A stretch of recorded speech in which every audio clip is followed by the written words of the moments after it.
எத்தனை காலம் ஏமாத்துறாங்க பாருங்க. இவங்க சாதி வாரி கணக்கெடுப்பு எடு, குடி வாரியா எண்ணி அவரவருக்குரிய உரிய பகிர்வை கொடு, உரிமையை கொடுன்னு கேட்கிறோம். இதுக்கு மத்திய அரசு தான் எடுக்கணும்னு சாட்டி விடுது இந்த திராவிட மாடல் ஆட்சி. ஆனா இவங்க கூட்டணி வச்சிருக்கிற கட்சி ஆட்சி தான், இவங்களே வாக்கு கேட்டு நிறுவன ஆட்சி தான் சீதாராமையாவோட ஆட்சி, காங்கிரஸ் ஆட்சி கர்நாடகால. இந்த 24க்குள்ள எடுத்து முடிக்கணும்னு சொல்லுது. சாதி வாரி கணக்கெடுப்பு அவனால முடியும், உன்னால முடியாதா? அவன் இதே இந்திய கட்சி தான், அவனால முடியும், உங்களால முடியாதா? அங்க உங்க ஐயா ராமசாமி ஐயா பிறக்கவும் இல்லை, அவன் சமூக நீதினு பேசவும் இல்லை, சாதி வாரி முற்போக்கும் பேசவும் இல்லை, பகுத்தறிவு பேசவும் இல்லை. அவன் எடுக்கிறான். தெலுங்கானா எடுக்குது, பீகார் எடுக்குது. உங்களால எடுக்க முடியாது. எடுத்தா நீ எவ்வளவு காலம் எங்களை ஏமாத்தி தின்றுக்கான்னு தெரிஞ்சிடும். அதானே இங்க எவனும் கை தட்டி சொல்ல முடியாது. 42 விழுக்காடு இருக்கும், 58 விழுக்காடு இருக்கு. வாப்பா அவன் தலைக்கு என்னவோ எண்ணி கொடுன்னு சொன்னா உனக்கு என்ன கஷ்டம்? இன்னும் கொஞ்ச நாள்ல நான் சொல்றது உங்களுக்கு புரியாது.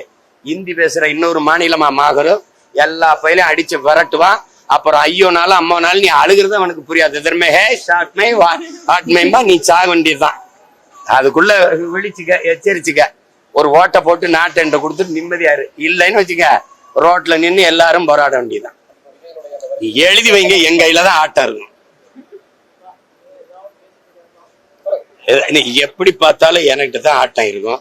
இங்க எல்லாரும் எந்த தலைவனும் இதயத்திலிருந்து மனசிலிருந்து மக்களின் வலியை மக்களின் பிரச்சனையை பேச மாட்டான். எல்லாம் ஒரு முழு தாள்ல எழுதி வச்சுட்டு பார்த்து படிக்கிறவன், பார்த்து பரீட்சை எழுதுற மாணவன் நல்ல மாணவனா, படிச்சுட்டு வந்து தேர்வு எழுதுற மாணவன் நல்ல மாணவன். 3 பேருமே பார்த்தானே படிக்கிறாங்க. நீ என்னப்பா எங்க ஐயாவும் தான் வச்சிருக்காப்ல, பேசிட்டே வர்றாரு ஐயா எடப்பாடி பழனிசாமி. இத பேசிட்டீங்க அப்படியா? அந்த தாள் பாக்குறியா இல்லையா?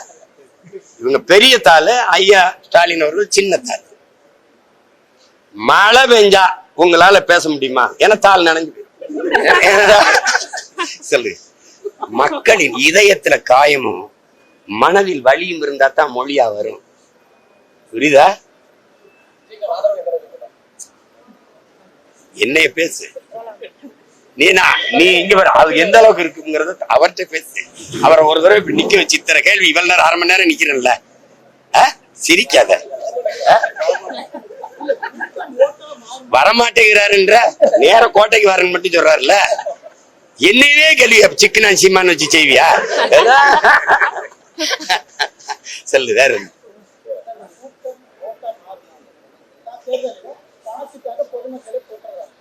அத பாக்க தம்பி மாதிரியே சொல்றேன். ஐ ஆம் வெயிட்டிங். எப்படி பார்த்தாலும் 26 மே மாசம் தெரிஞ்சிரும்ல. கொஞ்சம் காத்திருங்க. பொறுமை என்ற மரத்தின் வேர் எப்போதும் கசப்பா இருக்கும், கனி ரொம்ப தித்திப்பா இருக்கும்னு எங்க தலைவர் சொல்றாரு. மாசத்தும் சொல்றாரு, பொறுமையும் ஒதுங்குற போர் தாண்டாங்கிறாரு. கொஞ்சம் பொறுமையா இருங்க. பஞ்சபூதம்னு ஏன் சொல்றீங்க? 50 ஆற்றல்னு தமிழ்ல சொல்றேன்ல. அடுத்து மலை, அதுக்கப்புறம் கடல் அம்மா, அதுக்கப்புறம் தண்ணீர். வேற நன்றி, வணக்கம்.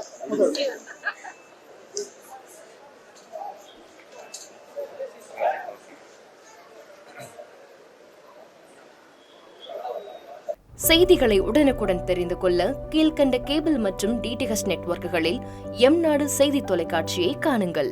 பாதகம் செய்பவரை கண்டால் நாம் பயம் கொள்ளலாகாது பாப்பா. மோதி மிதித்து விடு பாப்பா, அவர் முகத்தில் உமிழ்ந்து விடு பாப்பா. அண்மை செய்திகளை உடனுக்குடன் தெரிந்து கொள்ள இணைந்திருங்கள் எம்நாடு தொலைக்காட்சியுடன்.